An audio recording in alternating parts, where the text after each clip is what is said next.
Salah satu di antara hal yang harus dilakukan oleh kita ke depan setelah kita melampaui 1 bulan Ramadan kemarin adalah bagaimana kita diperintahkan oleh Allah, oleh Rasul untuk memelihara kefitrahan kita.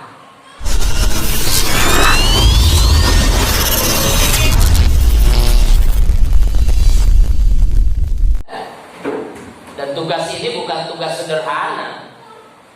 Ya, tugas menjaga kefitrahan kita dalam situasi dan kondisi apapun itu bukan tugas sederhana. Di situ ada tantangan yang sangat luar biasa, di situ ada ujian yang sangat luar biasa yang akan menentukan apakah kita termasuk orang yang lulus atau tidak. Paling tidak, asatidz dan ustadzah sekalian, tugas menjaga kefitrahan kita itu dalam 3 hal. Ya. Tadi Anda menyampaikan bahwa tugas berikutnya setelah Ramadan adalah menjaga kefitrahan kita.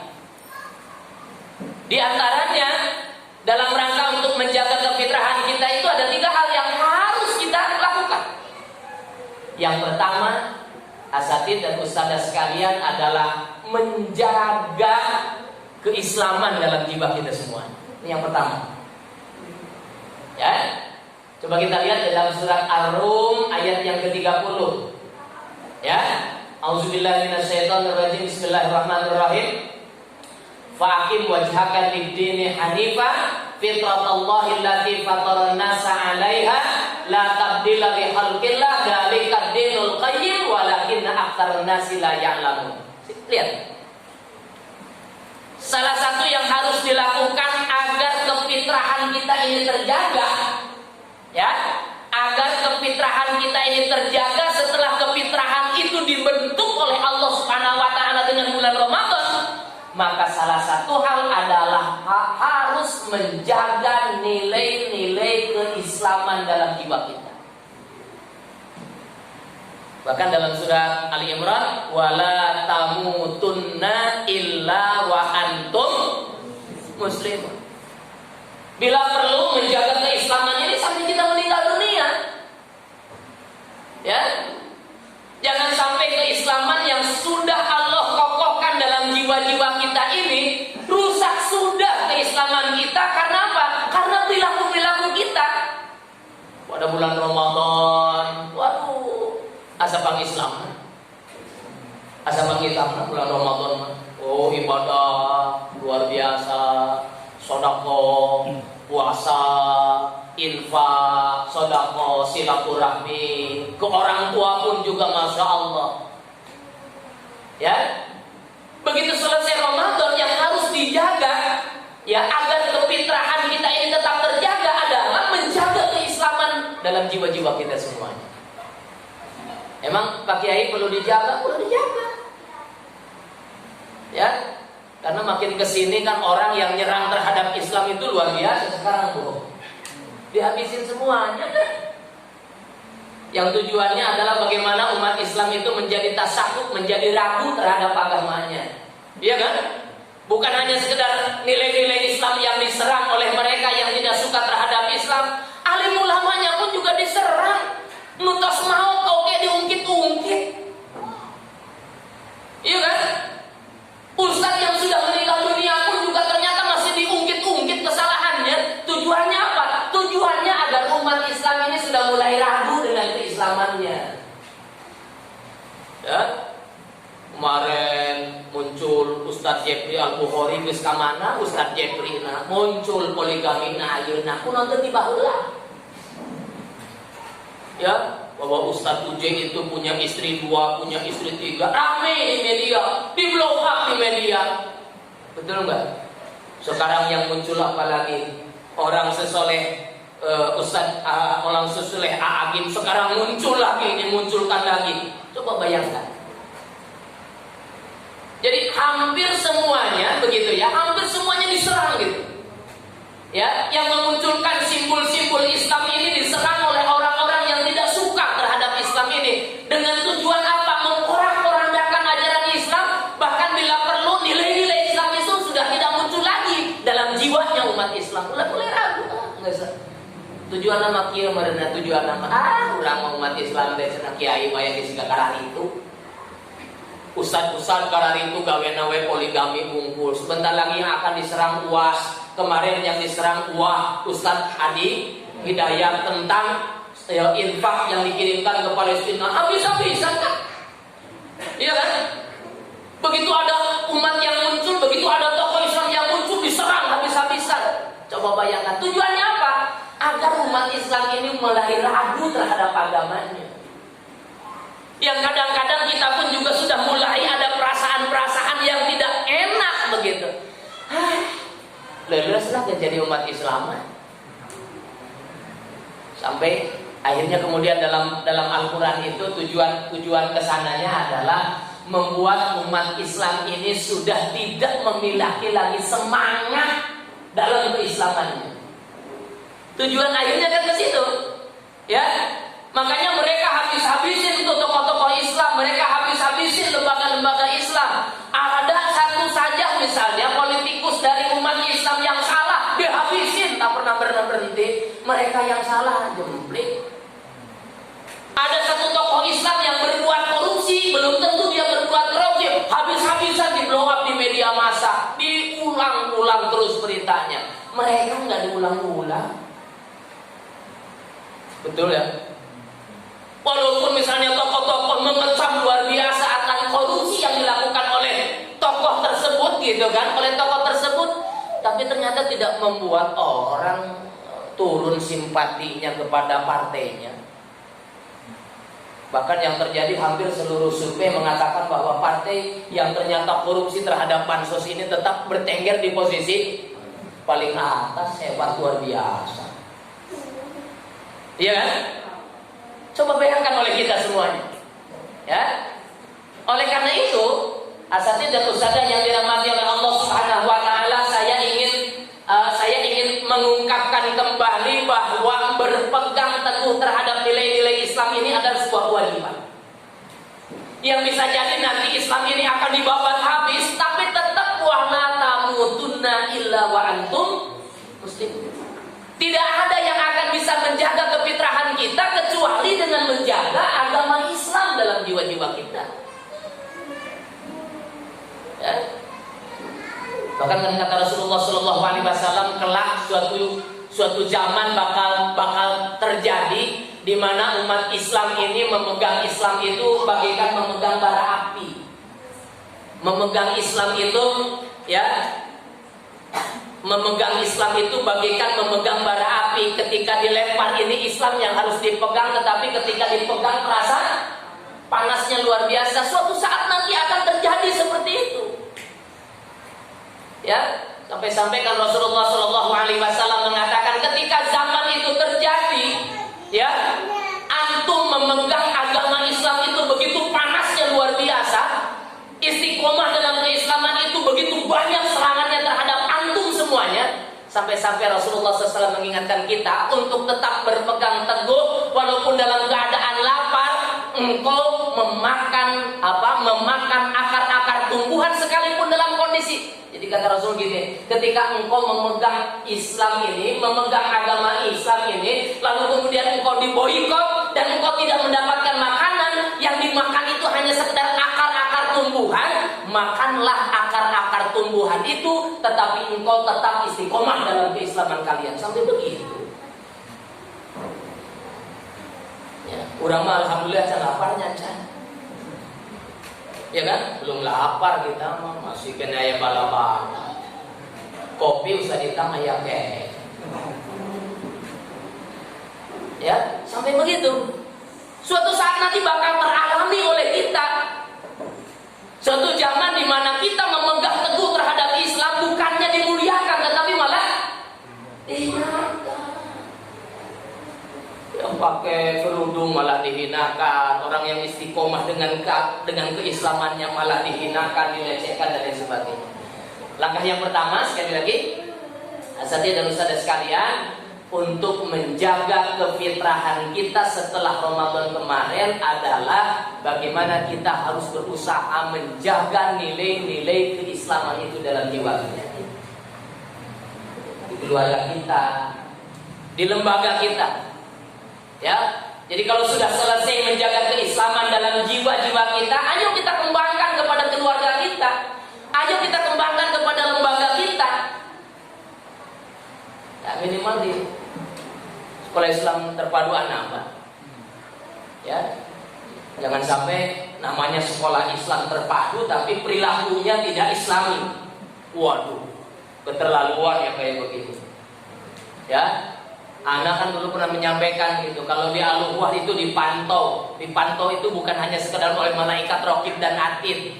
Ada rokib atidnya, ketua yayasan itu ada. Mau dikejar. Sampai bagaimana ada guru yang ternyata dia komen, satu kali komen langsung terdeteksi, masuk informasinya ke Ana, dia hapus, datanya sudah masuk. Antum komen apa? Enggak kok kiai, ayah data Ana ada dihapus wa antum. Nggak pantas gitu. Ya, antum komen yang seperti itu nggak pantas di media sosial dibaca oleh orang. Ya, mending komen-komen yang bermanfaat. Ada yang begitu. Ya, anak tegur, yang kayak begitu anak tegur. Ada aja gitu informasi itu baru gitu kan. Sampai-sampai ada kemarin tuh terakhir itu ada guru yang ternyata komen tapi buru-buru dia hapus gitu kan. Ketika kayak begini sudah tadi, Anda minta halal bihalal. Yuk kita acara halal bihalal, jaga prokes segala macam. Tapi ada komen dari seorang guru yang dia mengatakan kayaknya Al-Ukhwah pengen seperti di India. Dia nggak setuju adanya halal bihalal. Kayak di India tuh di mana tuh? Yang kemarin kena COVID berjamaah tuh. Nah, di Gangga gitu kan. Nah, dia cepet-cepet ngapus, tapi Anda sudah ngedetek gitu kan. Begitu tren dia, terlambat dia menghapus, sudah masuk informasinya ke Anda. Anda sampaikan ya kepada dia, Anda nasihati kepada dia. Nyasahan yang digangga ada bari naoke urang mah beda tuh. Ari urang dia marancung irungna urang mah paresek. Ya. Jadi Masya Allah, Anda selalu mengingatkan begitu terkait dengan ada guru yang Masya Allah gitu kan, ada guru yang ya biasa lah, status, bukan status lajang udah menikah, bukan status Anda baca ini status kayaknya sampai status Anda deteks guru yang statusnya kurang tepat itu Anda deteks, Anda ingatkan dia, antum nggak pantas bikin status kayak begitu. Yang baik-baiklah, nasihat, semangat, memberikan support. Ya kebetulan guru ini naik motor. Dari mana begitu? Ternyata bensinnya habis di jalan. Berhentilah dia, ya karena habis bensinnya di jalan. Berhentilah dia karena jauhnya. Berhenti dia. Ada orang tua siswa yang lewat. Pak Ustadz sehat. Lewat aja. Lewat lagi orang tua, Pak Ustadz sehat. Bukanlah status di. Statusnya enak banget statusnya. Saat aku berjalan biasa. Saat aku naik motor setelah dalam perjuangan panjang yang luar biasa. Aku kehabisan bensin, lalu aku berhenti. Ternyata orang tua satupun tidak ada yang paham tentang kondisi aku. Anak bilang antum lebay banget. Kahayang manehan anak membuat orang tua teh aya nu mere bensin. Itu sampai begitu. Antum itu nggak pantas ngomong begitu. Bukan prajurit yang kayak begitu. Ya, yang namanya pejuang itu nggak pantas lebay, nggak pantas. Ya, nggak pantas lebay itu didorong lebih baik ketimbang antum berharap sesuatu dari orang tua. Dorong lebih ke 20 kilo, oke. Nggak jadi masalah. Kan begitu kan? Bagaimana sahabat Rasulullah Shallallahu Alaihi Wasallam dia selalu dia ada sahabat Rasul yang dia karena lapar luar biasa, dia lapar luar biasa, udah nggak makan beberapa hari ini, dia berdiri di persimpangan jalan menunggu ada sahabat yang lewat yang mau ngajak dia makan, dia aja. Ketika sahabat Assalamualaikum, Waalaikumsalam, lewat lagi Assalamualaikum lagi begitu kan. Tapi Abu Bakar Siddiq memperhatikan orang ini, sahabat ini, kenapa orang ini tetap berdiri di atas perempatan jalan saja, ya, dia tidak beranjak dari tempat itu. Kemudian dilihat kelihatan udah keluar keringat. Oh, Abu Bakar Siddiq melihat bahwa kayaknya dia lapar. Ya, tapi orang ini tidak mengatakan Pak Abdi lapar. Ya, Ya, nggak ada kamus pejuang itu nggak ada. Walaupun lapar, walaupun apa, nggak pantas. Ustadz, Pak Kiai, Anda mah nggak ngomong, cuma curhat aja di mana, curhat aja di medsos sama wae. Sama aja. Ngapain juga curhat di media sosial segala macam. Iya kan? Gitu. Akhirnya Abu Bakar Siddiq mengajak dia, wahai sahabatku, main yuk ke rumah. Gitu. Main ke rumah dijamu lah, kata dia, ini yang aku tunggu-tunggu. Ya, jadi tidak pantas. Ya, kembali lagi ke kalimat yang tadi Anda sampaikan bahwa yang pertama, yang akan mampu menjaga kefitrahan kita setelah Ramadan itu, yuk kita bareng-bareng jaga keislaman kita dalam jiwa-jiwa kita. Ya, termasuk juga jaga keislaman kita dalam jiwa-jiwa seluruh komponen guru-guru yang ada di Bina Ihsan ini, yang ada di Anaba ini, jaga keislaman. Ya. Bila perlu ketika keluar dari sini itu begitu, ketika ada guru yang keluar dari mana, dari Anaba ini, keluarnya ini memberikan sibuk kepada yang lain. Anak tuh senang gitu kan, ada beberapa guru yang ternyata keluar, tiap tahun itu selalu ada yang keluar, Hari ini pun juga, tahun ini pun ada yang keluar. Tapi walaupun keluar, anak tetap mendeteksi guru tersebut seperti apa. Nanya ini, Bu, dia kabarnya? Ya, kalau sudah yang di Jakarta, yang di Cianjur, mereka sudah tidak lagi di Al-Wa, anak tanyakan, kumaha Bu kabarna? Alhamdulillah Pak Kiai, kumaha ayeuna naon aktivitas, selalu anak tanya. Dan hampir rata-rata guru yang sudah keluar dari Al-Wa, yang mereka mengembangkan dimanapun, ternyata mereka mampu mensibuk lingkungannya. Itu ujung-ujung udah beres di Anaba lah, ayo nama Kopeah ditunda, kerudung dipicu, Gusti di Anaba melenyu. Hampir rata-rata anak cek begitu guru-guru itu, ternyata mereka alhamdulillah mampu menjaga keislamannya. Ya, mampu menjaga keislamannya. Ini yang harus terus kita gelorakan, ya, yang harus terus kita gelorakan di kita untuk mampu menjaga keislaman kita dan terus meningkatkan nilai-nilai keislaman yang ada dalam jiwa kita. Yang pertama. Yang kedua, yang akan bisa memelihara kefitrahan kita adalah ketika kita mampu memelihara nilai-nilai ketauhidan dalam jiwa kita. Tadi keislaman, yang kedua nilai ketauhidan. Lihat Al-A'raf ayat 172. Ya, yang harus dijaga itu ketauhidan kita.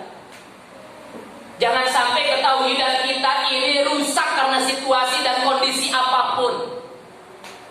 Ya, jaga ketauhidan kita, jaga akidah kita, jaga keimanan kita.